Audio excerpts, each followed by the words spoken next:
questions about your time at the motel and what you think about living in Birmingham just in general, okay? So it'd be like those kinds of things, all right? Okay.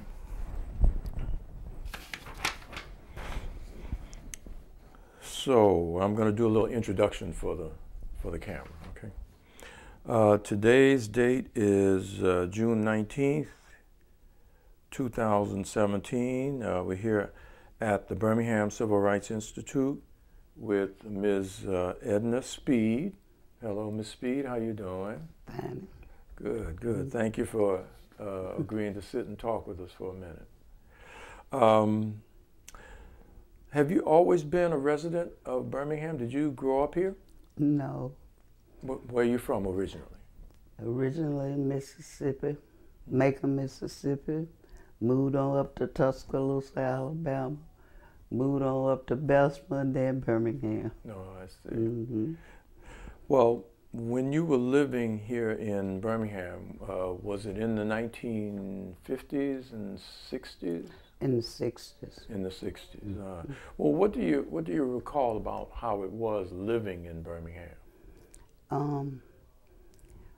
Really, the only time I would experience some trouble would be, you know, coming down, because I lived off of Finley Avenue, and people really did good as far as we had mixed neighbors there.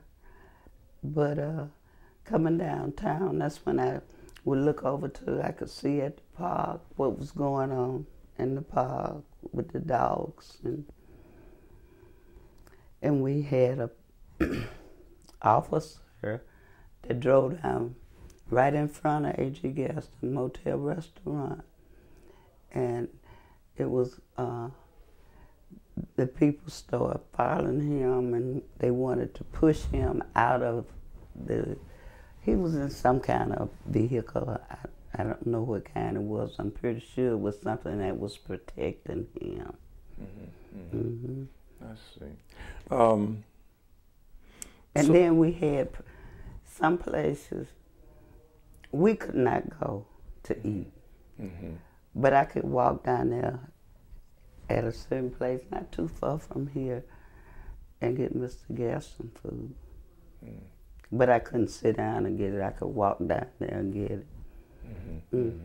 And then we had signs in the buses, the city buses. And if you sat behind that sign and it was more white people coming that needed more seats, they would move the sign back and back. But we had a bus driver. We didn't have any black bus drivers or any other race, only the white race at that time. And I was sitting in the right spot.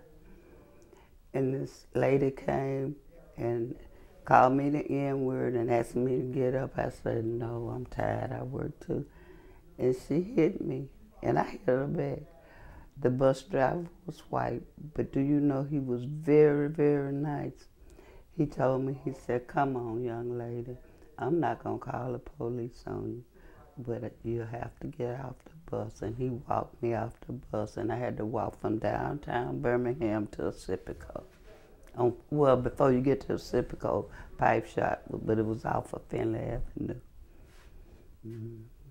So that's what it was like when you were growing up in Birmingham. Right.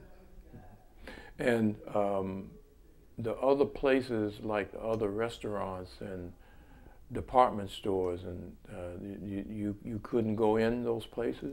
Lubman's, they had a floor for the blacks, and I believe it was downstairs. So one floor downstairs in for the blacks. In the building? Yes. And you may need to ask somebody, because I really didn't do that much shopping, because I started working at A.G. Gaston when I was 16. But then you couldn't try, blacks weren't allowed to try on any clothes like you want to try on shoes. If you did, they had something to put on your feet, and you couldn't really try on the clothes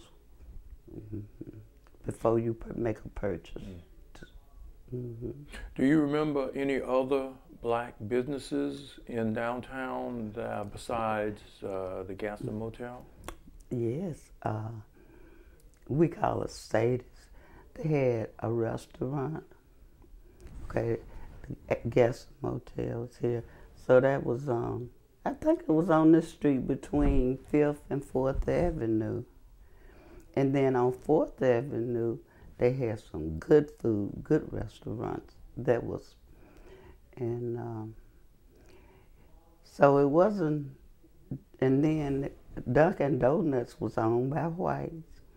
But they used to give us, we could go, you know, the younger kids and get, we call them the dough that held the hole. But, you know, they sell them now. They would give them to us. When you went to these businesses, like Dunkin' Donuts, that was owned by whites, how did they treat you? What was the way that they treated you as a customer? Not bad at all. But we knew that we could not sit in places, but then I didn't come up against people in the stores. Do you remember when the Gaston Motel opened up for business? It was open when we moved to Birmingham. Chef Fice used to cook there. Mr. Gaston would always say, he used to work at TCNI. It's another name for TCNI now, but it was a steel company that most people worked in. They paid real good money back in the day, and he worked there. So he came from the Moppers, and so he started saying he wanted to go into business, and he only had a 3rd grade education. But he was so polite to his employees. He used to put his hand, we used to have meetings, he'd put his hand in a bottle of water, pull it out, then say, how much you missing? And then he would thank all of his employees. He said, I could not be here, I couldn't have nothing if it wasn't for the employees. That was the first funeral home he opened up. He didn't even have the funds to actually bury him. He had to borrow the money to bury his first client. Then he started opening them up, and investment he gave that to the owner of one of them investment. He had insurance companies in different places in the state of Alabama. Were there any other black-owned motels like the Gaston in Birmingham? No. It was the only one that I know of. And the business itself was divided between the restaurant and the motel for visitors. Yeah, it was one. Have you seen it? It was just one, considered to be one building. Like where we are sitting now, it was a walkway that led from the restaurant to the motel. And and then, the other part, one part, the motel was kind of like in a U shape, like the rooms were upstairs and downstairs. And that's Martin Luther King used to stay there. And that was before blacks could vote here in Birmingham. And I would go out there, and he'd be sitting in the restaurant. I'd go out there, need some help. And I'd help him put papers in order. Like that. And Shuttleworth, all of them used to come to A.G. Gaston restaurant. So the restaurant was on the first floor of the motel? Right. Was it a big restaurant? Yes. How many people you think it might have seated? I would say Because it was a place before you went into the carpet place with the stage and stuff. I would say 100, I'm not sure. But his granddaughter is still living. She may have some paperwork or something on the measurements of the building. What's her name? You know, I don't know, but I know I got that information. I even got my graduation picture with Mr. Gaston, but he had my baby, you know, and we made a picture and stuff. She didn't work down there at all. That was his granddaughter, and he had a son that worked down there in the printing shop. He had a printing shop in the building, you know, across the street where the insurance company was. One of them old-fashioned printers that printed work that you can do on a Xerox faster now, but his son did that, and his son died before Mr. Gaston did. Mm-hmm. You said you started working at the age of 16? At 16. Mm-hmm. What was your first job at the motel? A waitress. But I couldn't sell alcohol. If anybody wanted alcohol, I had to go and get one of the older waitresses. Because of your age? Mm-hmm. And one lady worked there, Louise.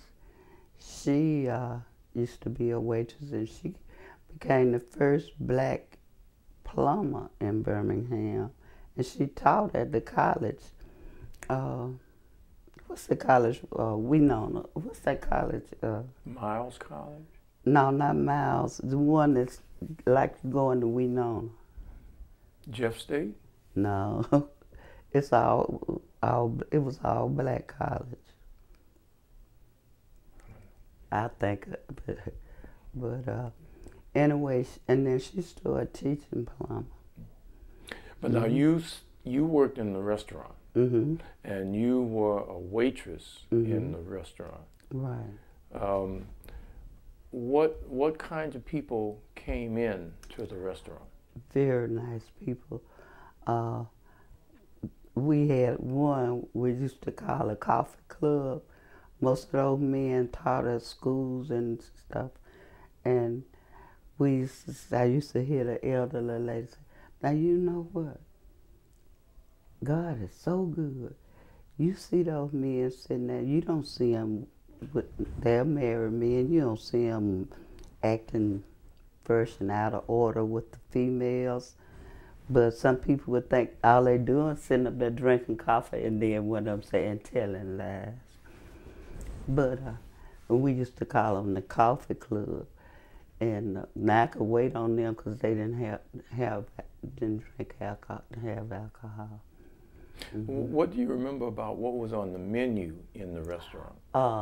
Well, breakfast was like grits, eggs, toast, biscuits, bacon, sausage, and dinner was like home cooked. Green beans, macaroni and cheese, candy yams, baked chicken, fried chicken, pork chops. So the restaurant was open from morning until night? Mm-hmm. What time did it close?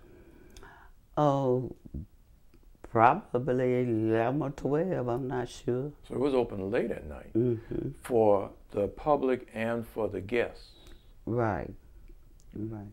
And they had room service for the guests, if they wanted room service. Because my brother used to be what they call bellhop. Because when the church got bombed, we was working, but I didn't run over to the church. A lot of our employees did, and one lady got so sick, they had to end up sending her to the hospital when she saw. Mm-hmm. So the restaurant was open 7 days a week? Right. Mm-hmm. I've heard that there was a lounge. Was there a lounge? Yeah, the lounge, like we sitting now. When you first walk in, you walk into the lounge. It had tables over here, and then it had a bar-shaped thing, and then right here you can go to the kitchen pass in the bathroom and then go into the kitchen. That was the employees' restroom, but he had restrooms for. Mm-hmm. Was there also a stage? I've heard that there were Yes. performers over there. Yes. Mm-hmm. Okay, so I'm trying to picture it. You walk into the front door, the lounge is the first thing that you see. Is that where the stage and the performers were? No. See, okay, you can go through a door like this, and you'll see the big area with the carpet and the beautiful tables and stuff. Or you can go through the kitchen where the employees could and go, and then had curtains around some of the tables, because that's where we used to hide when we'll sit down, you know, rather than stand up. And his waitress, they were dressed decent. They had the long silk green dresses, the white aprons, and the white caps that go around your head. So it was decent. It was very decent. Well, if there were performers there, who do you remember who performed at the motel? Let's see. The Drifters. I remember them because it was one called Steady Man. He could speak, but he would always stutter. But he could sing. And B.B. King, Johnny Taylor, Ray Charles. I'm trying to think of. Boy, my mom was living. She's got all of them. Because I said Johnny Taylor then.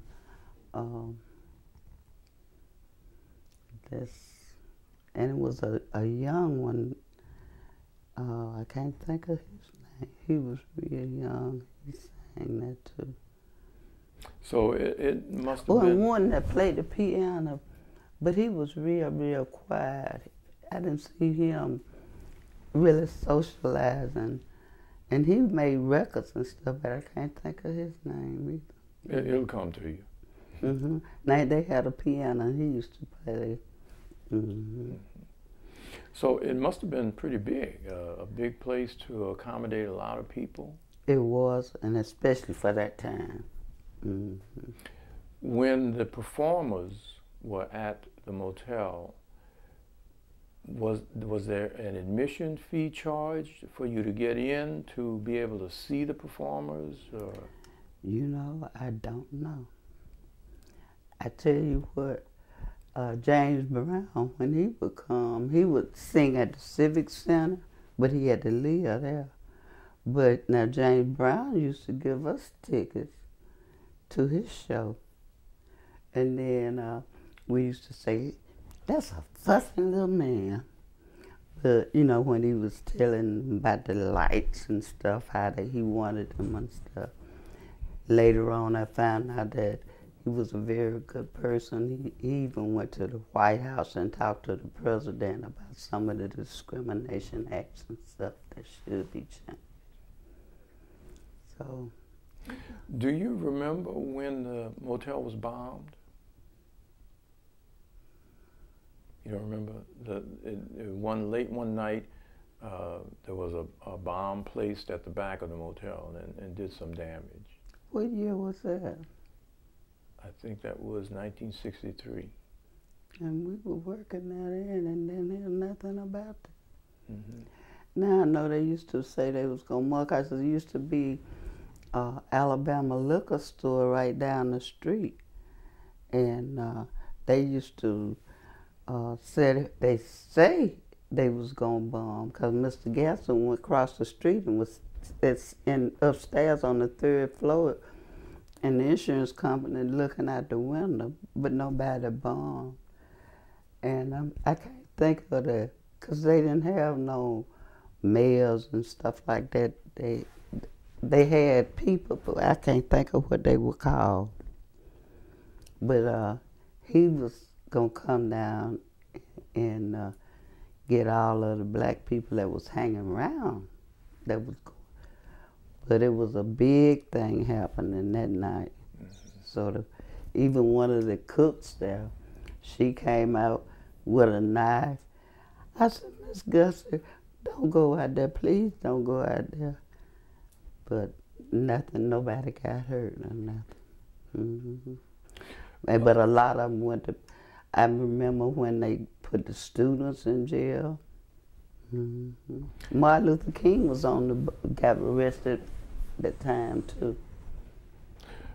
What do you think was the importance of the motel to the black community, aside from being a business?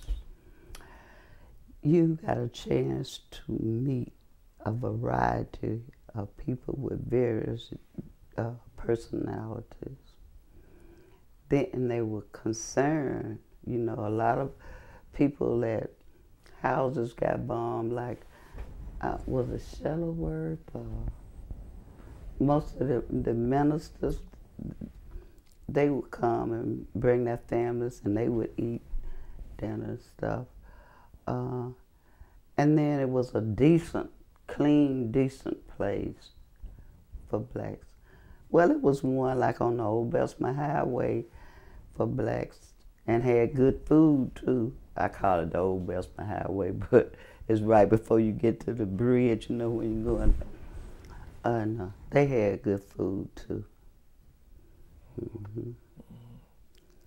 But, and then see, Dr. Gaston did more than a business. I mean, he didn't actually buy, but he made, when he had the bank, black people were able to buy decent homes. He did that for little or nothing.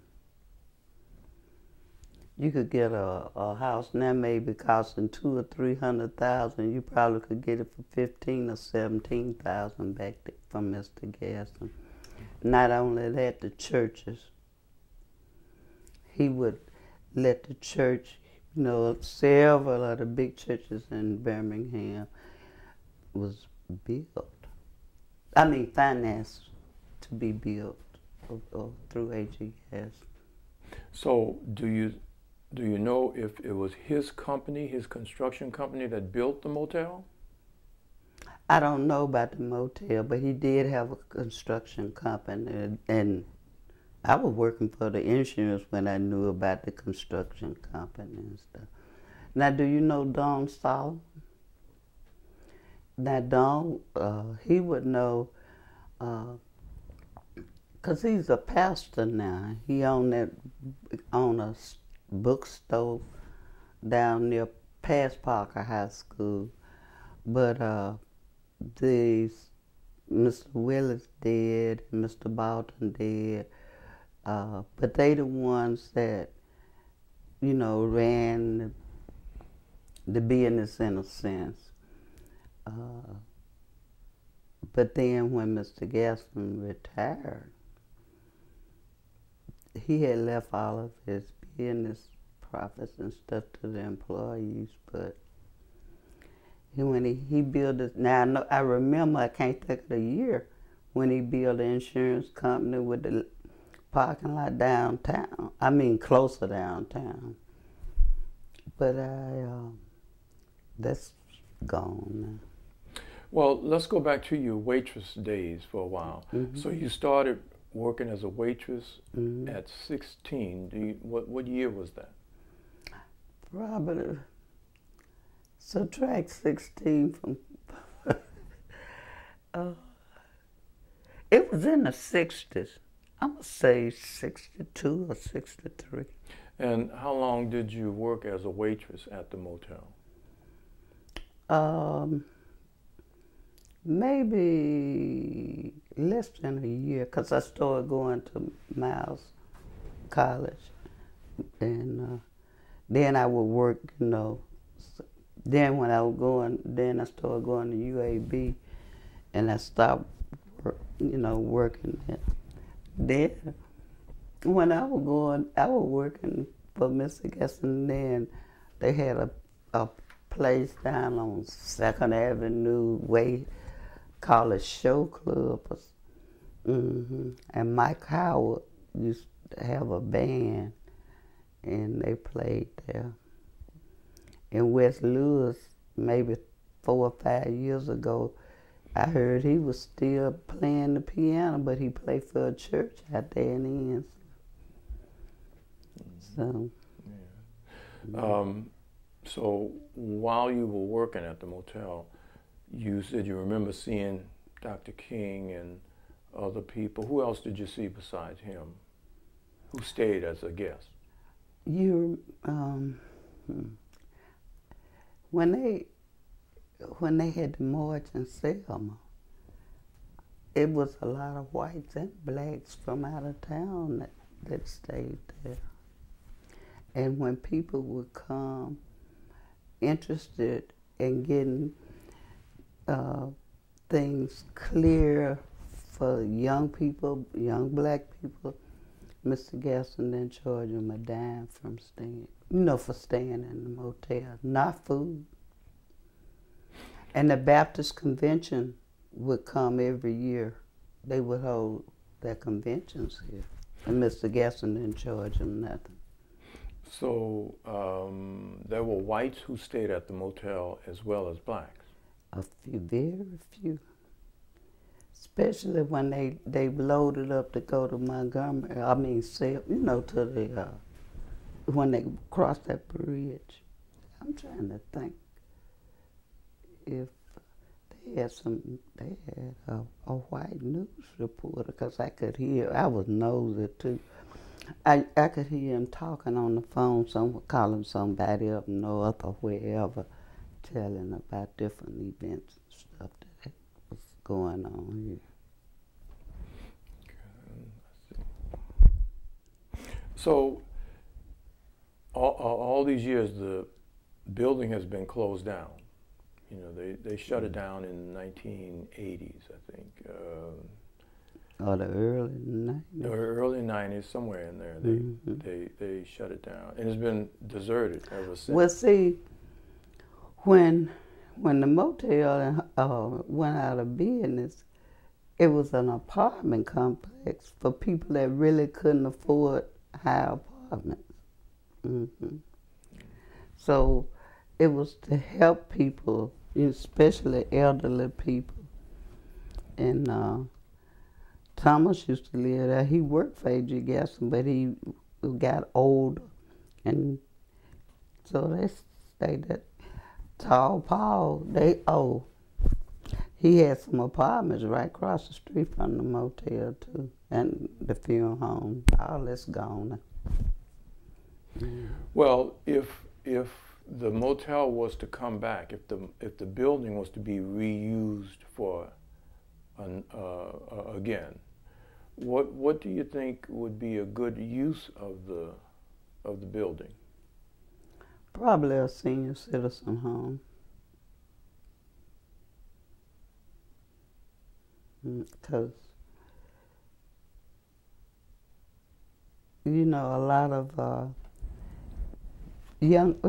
a lot of senior citizens can't afford these apartments, what they call a loft apartment. Them things, some of them cost $4,000 a month. So it will help people, and we don't know what's gonna happen to because they're talking about Social Security may be gone next year because the baby boomers will be eligible for full Social Security, and they may not have money. So, but it would be nice to have a place, because he had a place further down. There wasn't no motel or nothing where elders used to come and stay all day and play games and stuff like that. I don't know what happened to that. And he had a boys and girls club. I don't know what happened to that. It was down. So I don't know what happened to that. So. Yeah, I've heard of the Boys and Girls Club. Yeah. Well, thank you, Ms. Speed, for coming by and seeing us and sitting for a while and talking to us. if you like, we would like you to come back and talk to us about some other things that you've done after you, especially after you left the motel and went on to school. So maybe one day we could do. Oh, I've been a treasurer for 38 years. So, because when I left A.G. Gaston, I worked at the post office, and I left. You know, a lot of people